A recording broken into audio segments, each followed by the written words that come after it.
Hey guys, this is Eric Weingarten with Weingarten Racing. It's Saturday, so it's an update video day, and I know you're thinking, wait. I thought your kid had swim today. Didn't he have like the high school state swim championship today, and you weren't going to do a video? You're right. It was supposed to, but if you haven't followed the weather, I don't blame you. It seems kind of boring unless it's where you're at. But we had like probably a quarter inch to a half inch of ice, and then we had 3 to 4 inches of snow. And it's also been brutally cold. And I know some of you get far colder, but I'm talking like 0 and 5. There were a few days the high was 17. That's cold to me. I know some of you get colder, but that's cold enough. Point being is you had ice, snow, it wasn't melting, so they canceled school all of last week. And then the swim meet was supposed to happen on today, or really Friday and Saturday, but it got moved. So now it's going to be Monday and Tuesday. So again, keep them in your prayers, and I'll let you know how it goes, and hopefully next week. But it's his final time to swim for high school, and it's been a bit of a struggle because the other thing is like because the schools were closed, he couldn't go swim. And every day you're out of the pool, you kind of lose time. Well, anyway, he ended up going to the Y and swimming there for one of the days. And then his club's pool opened up, and he got to swim that for more of them. So he's still preparing. He's got to swim today, and he's also got to swim tomorrow. And then he'll be ready for Monday. But anyway, just that's what we're on with that, so keep that in mind. But this is really more of an update stuff that we talk about in this video, and there's a lot. So again, just to remind you, if there's something you don't seem interested in, give it a second because there's some other cool stuff. So just bear with it. There's more to it than what you think. So let me show you. Let's get started with this. And this is one of the things that drives me nuts. Whenever they change things and they make them worse. So let's just get to that one first. If you've been watching my channel at all, you know I have tested on the dyno several sets of carb spacers. And for the most part, in case you're wondering, you can go back and watch those videos. A lot of them took place with the small block Chevy when I was testing on that. So, but it doesn't matter. I think it would have transferred over to LS or anything else. The one thing I could tell you from the spacers for the most part is typically they either make the same power or slightly above, with the exception that has been this one, sort of. So what this spacer is, and I'll show you its difference here in a second. This spacer is a 4150 base. So let's say you have a 4150 intake manifold. And then this is the adapter to go to a Dominator, a 4500 on top. And this is a tapered one, and it comes from HVH. And I'll flip it over in a second to see what I mean by they changed it and it made it worse. Because this spacer, someone had sent me one in, and I'll show a picture here in a second the way it looks. And I thought, trust me, when you watch me when I first got this, I was like, I don't think this is going to work. This seems really, really stupid. I don't think it's going to work. And that's the reason why we dyno test, because a lot of times what people think and what actually happens isn't the same. Put it on the dyno, the spacer works fantastically. So on almost every single engine that I've ever put that spacer on, this style of spacer, it has gained every single time. So we go 1,000 CFM 4150 with a 4-hole tapered. We put this one on with a Dominator, makes more power. It looks weird because it's just necking down, right? It doesn't look like it's going to work. Put on a dual plane on a big block, made more torque and horsepower. The only thing it never worked on was the LS, and I still have no idea why. It just doesn't. So anyway, I had that spacer because a viewer, like everybody that's watching here, had said, hey, I've got this spacer and I've got this intake. Do you mind if you could test it, use it however you like? I was like, awesome. And so I'd been testing it forever. And that spacer looked like this. Notice how the cone is developed on the inside and everything's radius, no sharp edges, and transitions well. That's how it used to look. Now, I had been using it for like a, I don't know, year and a half, something like that. A pretty good chunk of time. And anyway, the guy's like, hey, I need it back. I sold the intake that it goes with. I need it back. And I was like, is there any way I could buy it? And he's like, no, I want, because I knew that the design that they sell now isn't the same one as what he has. And you can't get it, which I'll explain a little bit more. So I was like, is there any way I could buy it for me, please? He's like, no, I want my exact spacer. I said, okay. So I sent him back his exact spacer. And then I'm like, I called HVH because this spacer came from HVH. And I said, hey guys, look, is there any way I can order the spacer with the design that you had before. And he's like, what? And I said, well, you changed your design, and I don't think your one that you have now is as good. And he goes, well, if we've changed design, we've dyno tested it, and it makes more power. I don't think so. And I'm going to explain why. So let me just show you. So I called Summit up and ordered one, and I knew it was a mistake, because if you go to Summit's website and you type in this number, this is the number for the spacer, look at the picture it shows you. Now look at this. This is what it looks like now. So I just showed you the picture one that I had. This is the one that you will get now. Same part number, this is what you get. This doesn't work as good. And I know this for a fact because when we went to see Bob McVeigh, we were with Old Man Garage, and took the 496 up there to dyno test. We'd already tested this 496 on my dyno. We tested, or the dyno that I use. And we tested it with the 4150 adapter like this 4500 adapter, the old style one, and we put it on, and the Dominator made more power. Well, we go to Bob's, same manifold. He's got this adapter he puts his Dominator on, and it doesn't make any more power. And I'm like, let me see the bottom of yours. And I'm like, that doesn't look like ours at all. It looks like this. This is how Bob's look. This is like anybody else's will look. This ain't worth a damn to me. So I feel bad that I even bought it. And let me explain. I think they're like, no, we did more dyno testing. This makes more power. Bull crap. To me, it looks rougher. Everything about this looks rougher. It looks like the reason why they did it is because it was taking too much machine time. So the time it took to create this with the CNC machine, it was taking too long. So like, let's just do this. It will take less run time, and we'll sell it.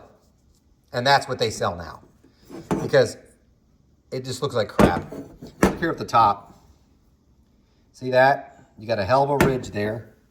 It's coming in. That wasn't like that on the other one. It wasn't. It just wasn't. That's reduced machine time. That's what it is.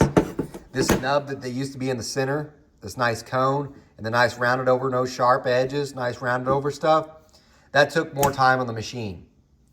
So one of the things that pisses me off is whenever a company has a good product, but then they decide to change it so they can save a few bucks. Because in a way, I don't blame them, because they sell this to Summit and everybody else. Summit says, fine, we'll pay you X amount of money. And I'm sure they're lowballing, and I shouldn't say Summit, Jags, probably everybody else does the same thing. We're going to pay you X amount. It's going to be less than what the retail is. Fine. And they're like, man, how can we make more money? Now we're selling them for like $30 cheaper than what we were, and the run time's the same. Redesign it, keep the same part number, boom, put it out. And this is what you get. So I now own this. So, because I still need one for testing. That's the reason why I bought it. Because I don't stop testing, and this is the spacer. So, yeah, go back and look just a second ago where I showed you the picture of the old one. This one looks like it's just rougher. It's just not as good. Don't get me wrong, I could go in here and start blending, and maybe I'll do that. I'm sure I actually will, because I can't stand that. But then a lot of good that does. I'm doing dyno testing and showing you what this spacer does. Well, you'd have to have me modify it. You couldn't just buy the spacer and plop it on and show you the results. That's the idea with it, right? No, it's modified spacer now time.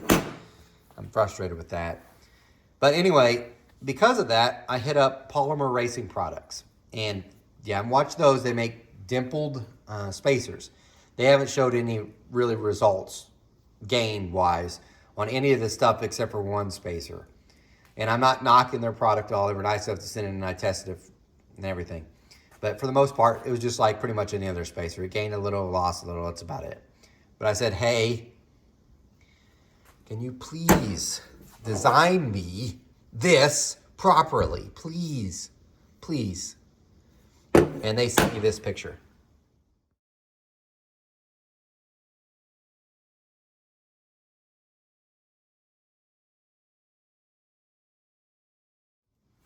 So that thing's going to take them like 17 hours to make, which is a long, long time. Far longer than it would be to machine this in a CNC machine properly. But anyway, I'm going to have that. I'll get to do some testing with that, and I'm sure it's probably going to beat this. The dimples, I don't know if it's really worth it, but the design of it actually will probably be better, and that's what I'm looking for. So they were nice enough to do that. Also, because there's two parts to this. So if you know anything about the small block Ford cam challenge, I finished the intake, and I'm going to show you, well, sort of, finished the intake in this, and I'll show you it in this video, but I asked them, I said, hey, can you make me a tapered 2-inch Dominator spacer, because I'd like to use yours in the challenge. It's not because I don't I already own a 2-inch tapered one from Pro Comp, and it's got the nice nub, and it works perfect. But I was like, I want to throw a little monkey wrench into these guys, and I actually think it'd probably be best. He said, sure, absolutely. So there you go. That spacer will be used for the Cam Challenge. Not this version, just be a straight 2-inch 4500 tapered spacer, which I'll show whenever it gets here. But, I mean, you could go on their website. It's available now. So it's nothing special for that part. But that's a spacer that I'm going to run. So hopefully that will fix this issue of not being able to get the same one. And HBH, if you happen to watch this, because by the way, like I said, I called them. If you're going to do that, make 2 part numbers. Make this one the cheap one that you sell to Summit, and then make your old one. Don't do that. Yeah. Because not to mention, I was hoping I could have 2 of them, right? I was going to have 2 of them. It was exactly like the old one.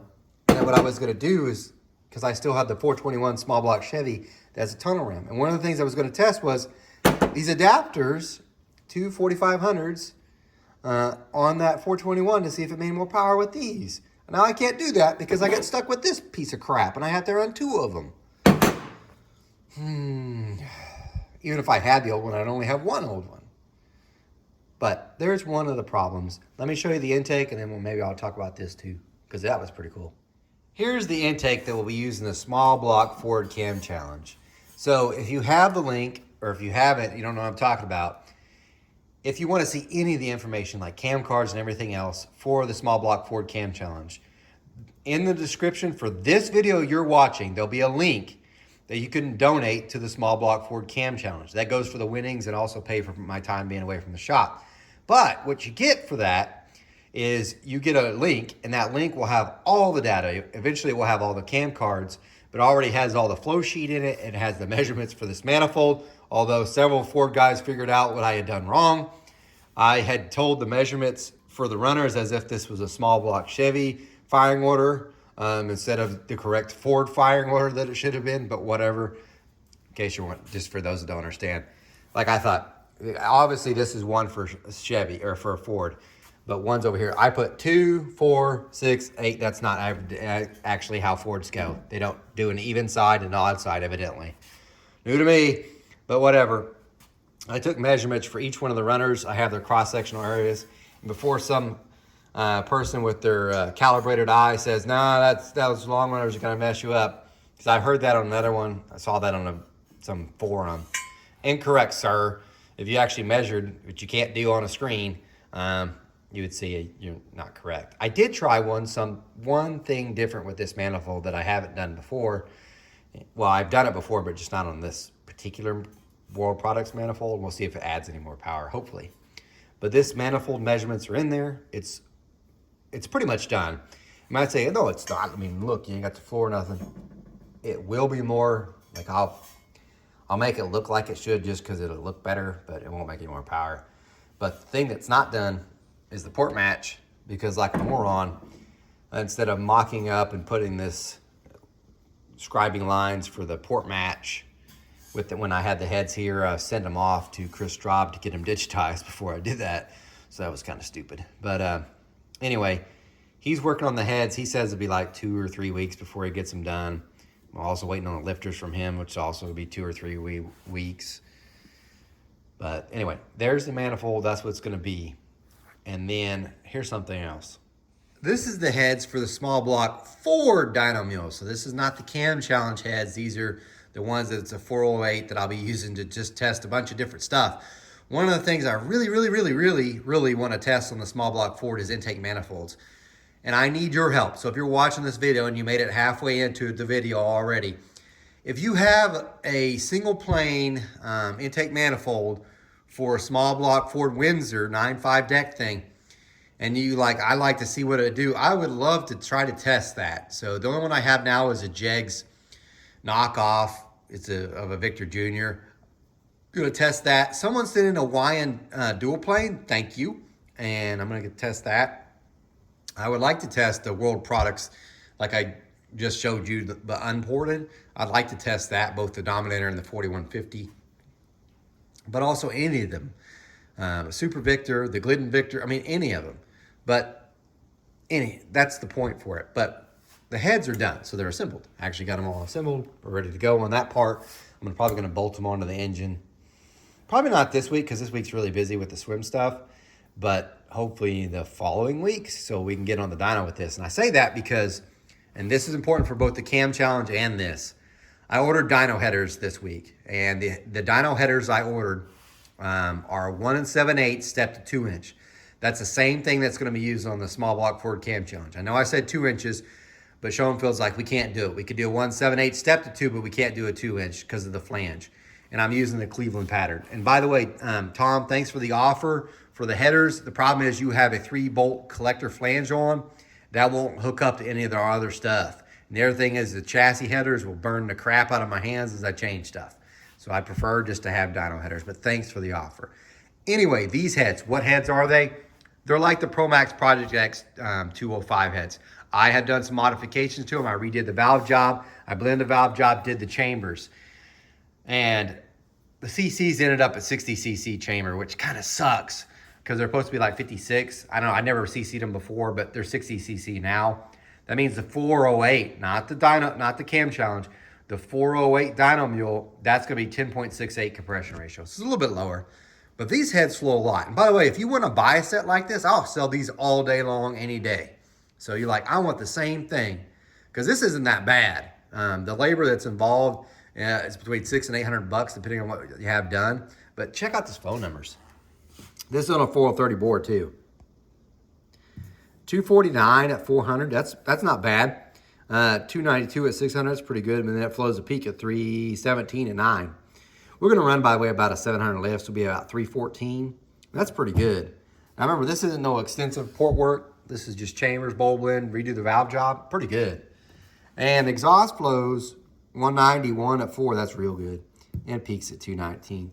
So really good flow. We'll see what this thing makes. It's just kind of, the hindrance on it is the compression ratio. I wish I had more, but it is what it is, just because of the piston we have in that 408 dyno mule. But yep, that's coming right along. Hopefully, I want this one on the dyno next. I've been saying that for weeks. Just time has not been on my side, and money and everything else. So it's just trying to make things happen is tough. But these are the heads that we'll be running on that.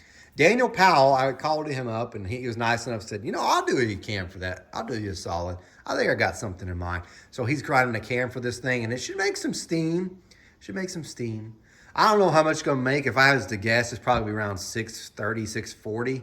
But we'll see. I could be wrong. I'm sure I am. As far as the 408, the 427 that we're using for the cam challenge, I've seen several people say, man, it's going to make like 800 horsepower. I'm going to go ahead and save you the suspense. The one for the cam challenge at 427, so I know I'm confused you going back and forth with two engines. That one's probably going to make between 7 and 750. It ain't making 800. Ain't got the compression ratio. It ain't going to happen. I wish, but it ain't going to happen.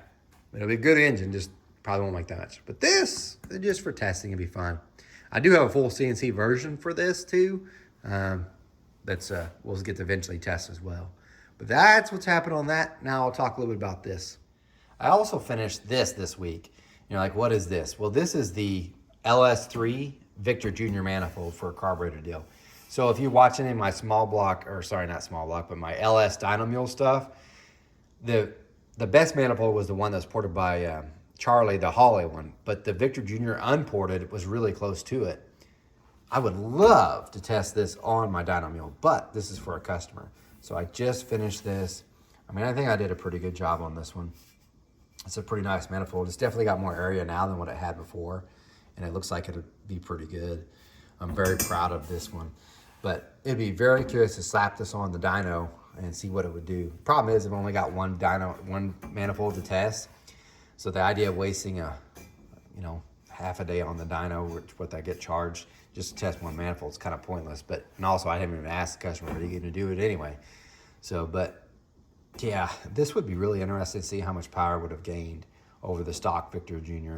and see if it would beat the Holly. Part of me says it will, but yeah, there's that. I do plan to go in Enid this week. So Bishop finishes his swimming, like I said, Tuesday, and then I think on Thursday I'm going to go to Dunsworth, drop off the cam challenge small block, and so Dunsworth, when the rest of the parts could come in, he could put that together and we could do some baseline dyno runs.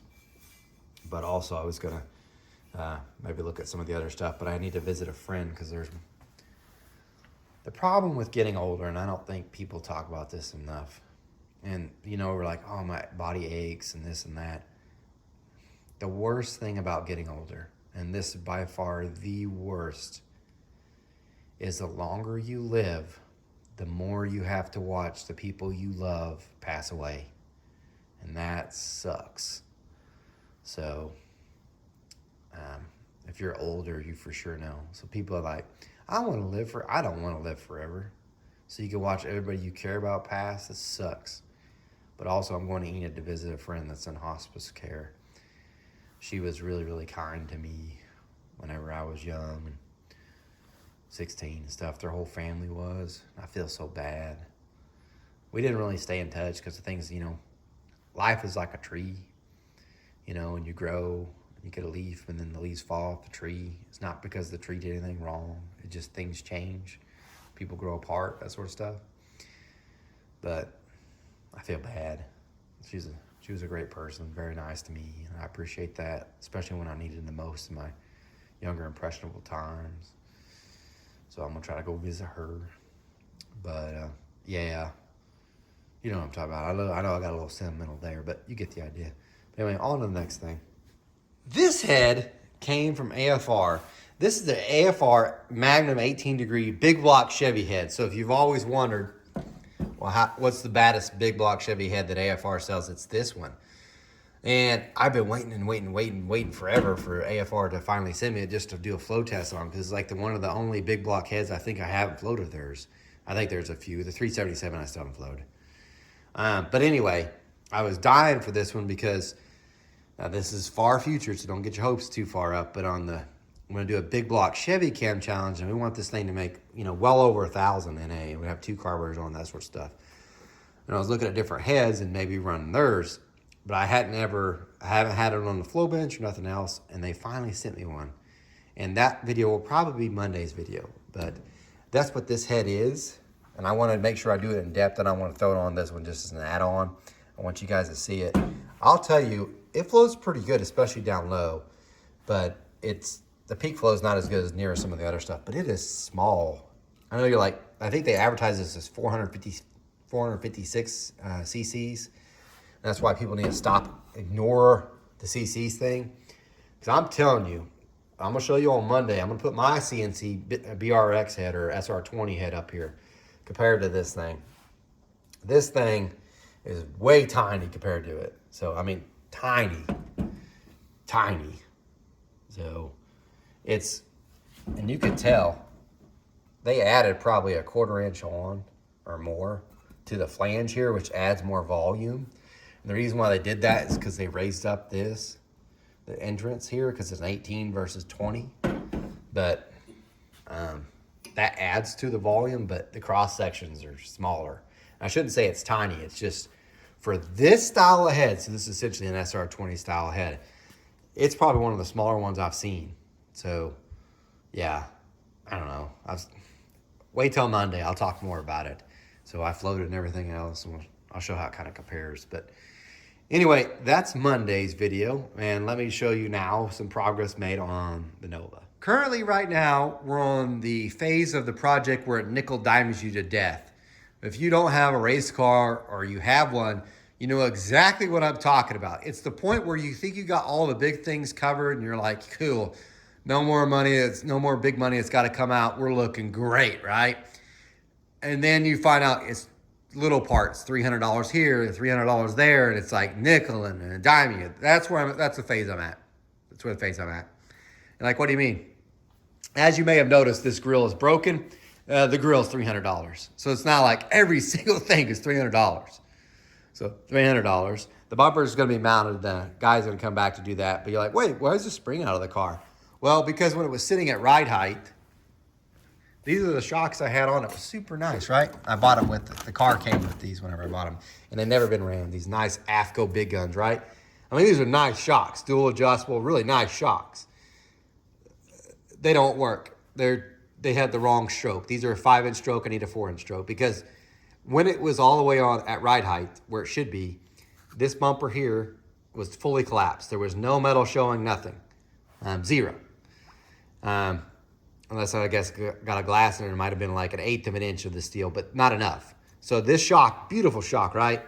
Beautiful, nice shock, never been ran, never used, finally got set on the ground, worthless to me. It's the wrong length. So I was like, oh, that sucks. That sucks bad, because those shocks are $450 a piece. Ouch. I mean, these are nicer shocks than I have on the S. I have these on the Camaro, but I only have these on the S10. I have QA1s like this. Well, Dugan, the guy that works for me, used to work for me. Not that I fired him, he got busy with his full-time job. Hopefully we're gonna go war in the woods together with his S10. Hopefully we'll win, or at least go some rounds. But he's like, don't say that. I can already hear him. Don't say that. We're gonna get killed. He's gonna do fine. These are what he used to run in his S10, these QA1s, right? And these are actually the same shocks I have on my S10 now. He's like, I got them if you want to try them and see if they'll work. They absolutely are the right length and everything. The only downside is he wore the crap out of the top. So this isn't so bad to see there. And you're like, man, it wore through. You can see how it's 8 in this one. This one's real bad. See? Like, I ain't doing that. So I had to order shocks. They're called TRZ. And TRZ, one of the measurements, that's why it's up like it is, like right here.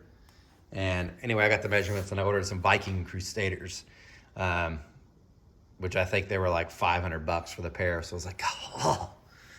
And then, so that's just like another nickel diamond. It feels so bad because these are such wonderful shocks. If you want to buy these, here's the part number on them somewhere. Hold on a second. I would sell them as soon as I can move my hands around. Sorry, I'm not trying to edit twice. Part number 38508P. And what these are is there's a bearing at the bottom and it's a stud mount at the top. 5-inch stroke. And they're coilovers, obviously, and they've never been used. So I have to get rid of those because my luck is these springs also aren't going to work. But they'll be the wrong rate or something, and I'll have to change those too, but springs aren't so bad. But here's something else that's nickel dime me. So I'm trying to get all the wiring done, and so I get to the back part here, and I was like, okay, the lenses look okay, you know. That one's got a little broke off right here, but that's all right, not a bad deal, right? And I ordered this cheese dickery harness here because all the harnesses for the lights are gone. So I need something to put into them right now. Like, all right. And then I look at it. Some damn fool poked through, which I'm like, oh, that's fine. They ripped out the socket. See that big old notch here that's gone? That one's completely gone. They were like, in other words, they had these that are in there. Instead of just like twisting them and taking them off like an old person, no, just rip the damn thing. So the lenses are shot. I don't have a clue how much they are, but I'm going to guess it's probably 300 because that's where the phase we're at, 3 to 5. And then if you could tell, this thing's all shot, and I don't even know where to find that whatever piece, but it's probably, you guessed it, probably $300. So it's like, man, this thing's killing me. But it's getting so close, you know. So like the major stuff's kind of out of the way. There's still some wires to ran. We ain't got it all done. That's the other thing. So I got this switch. I was like, all right, I'll get the switch. That's all I need. And then it's got this other, I'd ordered just the unterminated wires. And then I see on there, it's like, requires a relay for everything. And so then I call him up, like, why do you need a relay? He's like, well, you got all that amps running through the switch and it's not rated. And I'm like, crap. So I had to order that relay box for the thing. $230. So in other words, it's another $300. That's on the way. Because I need to get that working so he could, the goal is for this thing to be able to do a drag and drive if you wanted. But to drive around town, run a 12, and then we can start putting in the bigger motor. But yeah. It's kind of where we're at. You're like, what about the headlights? I did get those ordered, but they're not here yet either. So because of all the ice, so many parts are not here because of the weather. So same with cylinder heads and parts I need for the business, they aren't here. That's kind of the update. Just not a lot got done just because parts aren't here. And I know it seems like, man, you must be making a killing off YouTube. Now between all the dyno tests and everything, it's like, whew.